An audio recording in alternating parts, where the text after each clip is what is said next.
If the price of a commodity is increasing rapidly, we know that one of two things is happening. Either that commodity is in great demand for use or consumption, or it's in demand for hoarding against possible inflation. Now, I'll talk about both of those, but I'll talk about them separately. So hello and welcome guys once again. तो ये जो video है मैं last एक 2-3 week से बनाने की try करता हूँ, लेकिन बताने कुछ ना कुछ प्रॉब्लम आ जा रही है और वीडियो नहीं बन पा रहा। तो फाइनली आज वीडियो आउट है और ये बहुत डिटेल में रहेगा, तो ध्यान से देखना। जैसे कि हमने अभी सुना कि कमोडिटीज़ प्राइस कब राइज होते हैं और उसमें क्या लॉस है क्या प्रॉफिट है वो हमें देखना। देखो, नॉर्मली कमोडिटीज़ प्राइस कब राइज होती है जब मार्केट में कुछ हलचल होने वाली हो। मतलब जैसे यहाँ पे हम कॉपर देखें, अपने ऑल टाइम हाई के आसपास है। मैं ये वीडियो कब से बनाने की ट्राई करता पता है, जब से ये ब्रेकआउट आया यहाँ से। मतलब इस दिन से मैं बनाने की ट्राई करता हूँ, लेकिन नहीं बना पा रहा हूँ, कुछ ना कुछ इशू आ रहा था कंप्यूटर पे या फिर माइक में। तो फाइनली यह सब सेटअप किया हुआ है। तो अब देखो डिटेल में स्टडी करेंगे। तो देखो यहाँ पे ब्रेकआउट आया। अब ऐसा देखने जाए तो यहाँ पे इसका टारगेट ख़त्म हो चुका है, ठीक है।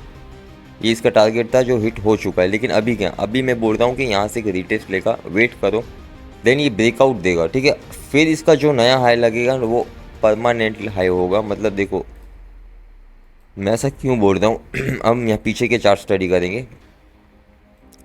यहाँ पे साइडवेज था, ठीक है, एक फॉल आया, बाय किया, यहाँ से फिर नीचे नहीं आया, फिर अगेन एक हाई लगा, यहाँ से कभी नीचे नहीं आया। मतलब एक लो के बाद ये नीचे नहीं आएगा। तो यहाँ पे बहुत टाइम से ये घूम रहा है।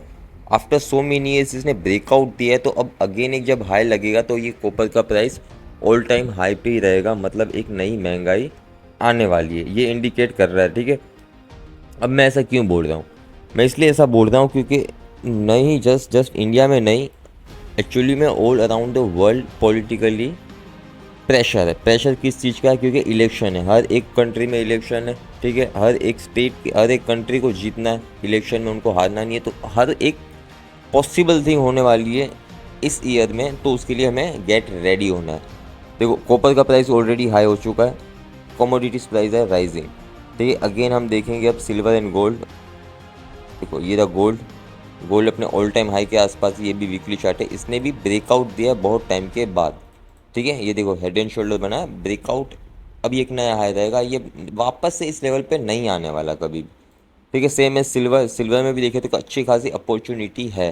सिल्वर ने भी जस्ट इस कॉपर जैसा ब्रेकआउट दिया था इस ट्रायंगल का, इसके टारगेट भी अचीव हो चुका है। अब इसको चाहिए थोड़ा सा रीटेस्ट और देन अगेन एक नए हाई के लिए स्टार्ट। अब मैं ये सब आपको इसलिए बता रहा हूँ कि it's time, best time to invest in commodities, ठीक है। ईटीएफ लो, कुछ भी लो, लेकिन कमोडिटीज़ में इन्वेस्टमेंट करना स्टार्ट कर दो, क्योंकि जैसे इसके प्राइस राइज होते हैं इंडियन मार्केट में अच्छा खासा फॉल आ सकता है।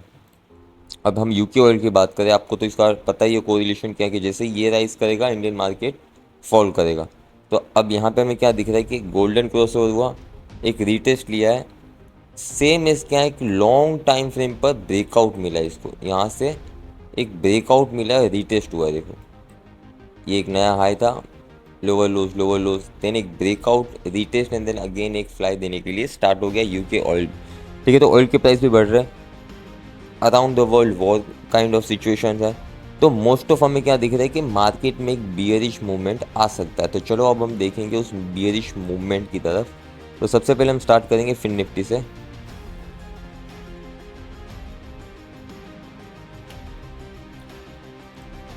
अब देखो फिन निफ्टी में क्या दिख रहा है कि ये वीकली चार्ट से हम देख रहे हैं, फिन निफ्टी में वीकली चार्ट पे एक अच्छा खासा बॉटम टच किया एंड देन अगेन एक doji kind of candle form होके क्लोज हो गई। नीचे से हमें क्या मिल रहा है, एक कंटिन्यूस ट्रेंड लाइन का सपोर्ट मिल रहा है, एक 50 EMA का भी सपोर्ट है। 50 EMA को टच नहीं किया लेकिन आ सकता है 50 EMA जो है 20,200 तक, ठीक है। हाल फिलहाल मार्केट कहाँ पे, 21,200 150, ठीक है। अब आएंगे हम डेली चार्ट पे। डेली चार्ट पे हमको क्या डेटा मिल रहा है कि पूरा वीक मार्केट फॉल किया। देखो वीक के स्टार्टिंग से मार्केट फॉल किया, वीक के एंड में एक अच्छी खासी बुलिश कैंडल क्लोजिंग दी थी। बुलिश कैंडल क्लोज होने के 2 से 3 रीज़न हो सकते हैं। जो इतनी टाइम से सेलिंग हो रही थी वो यहाँ पे सब कवर किए, जस्ट एक स्पाइक है नॉर्मल, क्योंकि वॉल्यूम्स नहीं बढ़े, इसमें नहीं दिखेगा फ्यूचर है लेकिन वॉल्यूम्स नहीं बढ़े। सेम में जैसे वीकली चार्ट में मैंने देखा, डेली चार्ट पे भी हमको क्या दिख रहा है, एक सपोर्ट काइंड ऑफ पैटर्न दिख रहा है। हम इसको 4 आवर के चार्ट पे बहुत क्लियरली देखिएगा। हाँ देखो 4 आवर के चार्ट पे एकदम क्लियर व्यू है कि यहाँ से एक अच्छा खासा सपोर्ट इसने लिया है। सपोर्ट देखो नीचे क्लोजिंग दे दी लेकिन नहीं घूमा, बहुत दिन ऊपर चला गया। अगेन यहाँ पे आके इसने क्या किया, 4 आवर के चार्ट पे एक अच्छी खासी 2 ग्रीन कैंडल इसने दे दी है। 1 आवर के चार्ट पे भी हमको काइंड ऑफ ऐसी कुछ सिचुएशन दिख रही है कि एक पॉइंट ऑफ रेजिस्टेंस पे भी है, सपोर्ट पे भी। यहाँ पे सपोर्ट लिया है और यहाँ पे रेजिस्टेंस लिया है। निफ्टी में हम देखें तो यहाँ पे क्लियरली क्या दिख रहा है हमको, एक डेथ क्रॉस ओवर दिखेगा, वो हम आगे देखेंगे। लेकिन हमें को मंडे के लिए क्या करना है, देखो मंडे को मे बी पॉसिबली मार्केट में खुल सकता है गैप अप थोड़ा, ठीक है, थोड़ा गैप अप खुल सकता है लेकिन एक सेलिंग प्रेशर बना रहेगा। तो कहाँ तक गैप अप खुल सकता है तो हम देखेंगे कि यहाँ पे हम क्या दिख रहा है कि ब्रेकआउट आया है लेकिन इंस्टेंटली एक रेजिस्टेंस भी है, तो इसको हम इग्नोर करेंगे, ये देखने की ज़रूरत नहीं है। लेकिन हमें क्या नोट करना है कि रिसेंटली क्या हुआ था, डेथ क्रॉस ओवर हुआ है। डेथ क्रॉस ओवर होने की बात की साइन क्या है कि एक बार वो 50 EMA का रिटेस्ट लेगा, देन फॉल करेगा, एंड देन एक बार 200 EMA का रेजिस्टेंस लेगा एंड वापस से अगेन फॉल करेगा। तो अगेन 200 EMA का रेजिस्टेंस ले लिया है, अगेन एक फॉल देने के लिए स्टार्ट है। अगर हम थोड़ा प्राइस एक्शन भी देखें तो कैसा है कि एकदम पॉइंट ऑफ रेजिस्टेंस पे ही खड़ा है। यहाँ पे देखो सपोर्ट लिया, ब्रेक डाउन दिया, गैप डाउन खुला, अगेन इसका रेजिस्टेंस यहाँ पे रेजिस्टेंस। दूसरा हमें क्या दिख रहा है कि अगर मंडे के दिन साइडवेज रहता है ना इस जोन में तो बुलिश हो सकता है। क्यों? क्योंकि फिर वो एक head and shoulder kind of pattern बनाने की तैयारी करता है। तब तक ये भी क्रॉसओवर हो जाएगा और अगेन एक गोल्डन क्रॉसओवर में मिल जाएगा। चलो अब हम बैक टू निफ्टी। निफ्टी में मैं क्या बोलता था कि डेथ क्रॉसओवर है, ठीक है। डेथ क्रॉसओवर कहाँ पे है तो 1 आवर के चार्ट पे है, ये रहा, ठीक है। ये 1 आवर के चार्ट पे हमको एक डेथ क्रॉसओवर दिख रहा है।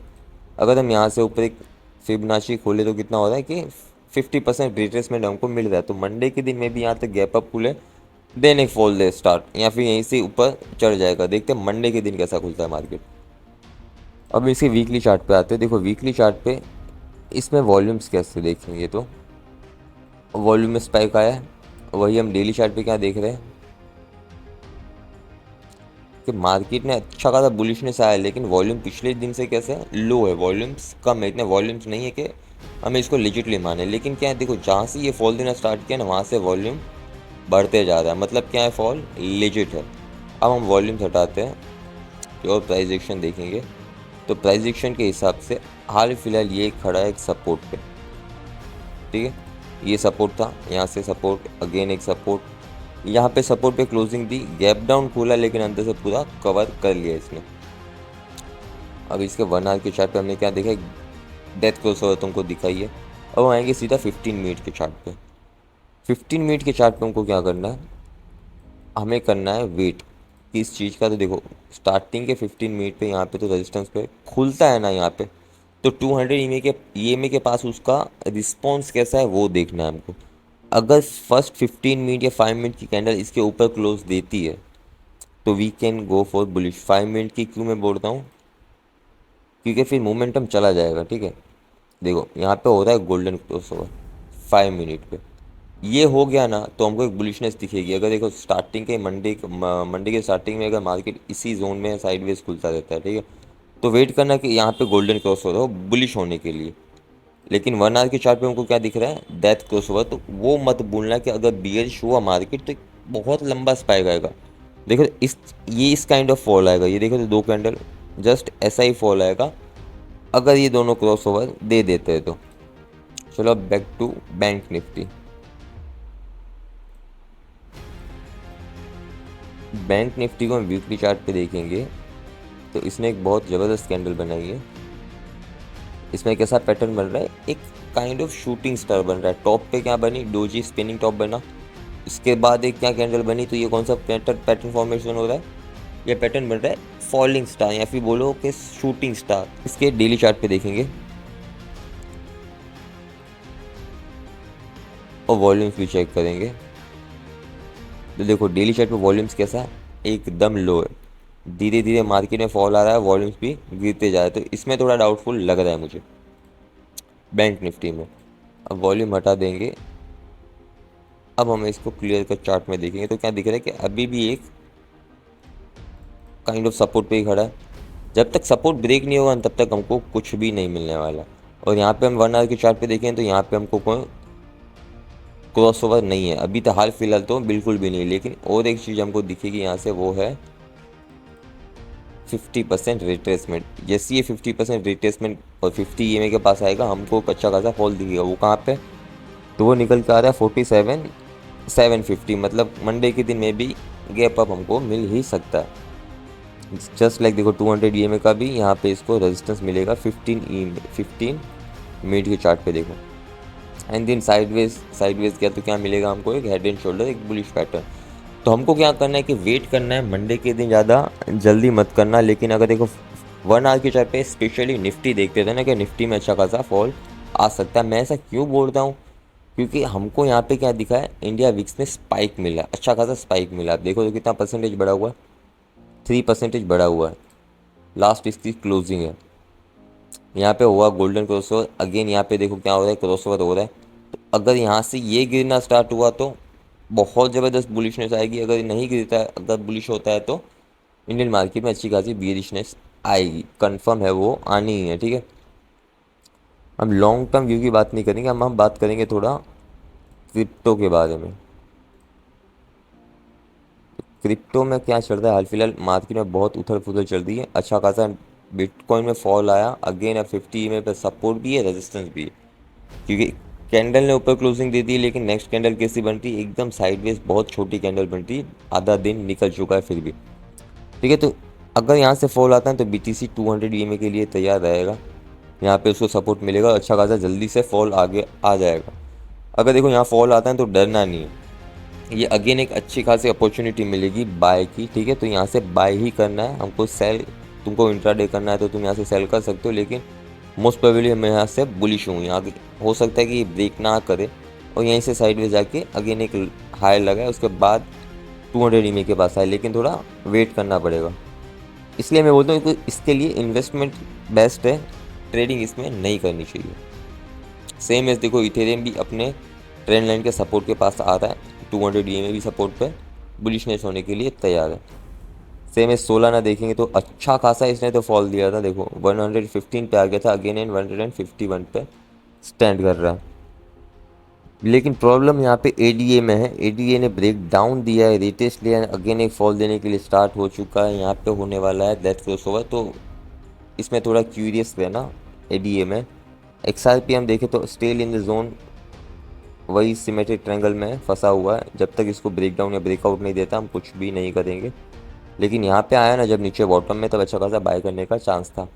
तो गाइस इन शॉर्ट क्रिप्टो में बाय करने का अच्छा चांस है। I suggest to invest in crypto, मैंने किया है इसलिए मैं सजेस्ट कर रहा हूँ। ठीक है, तो hope you enjoy this video guys, so please like share and subscribe कर देना। Thank you.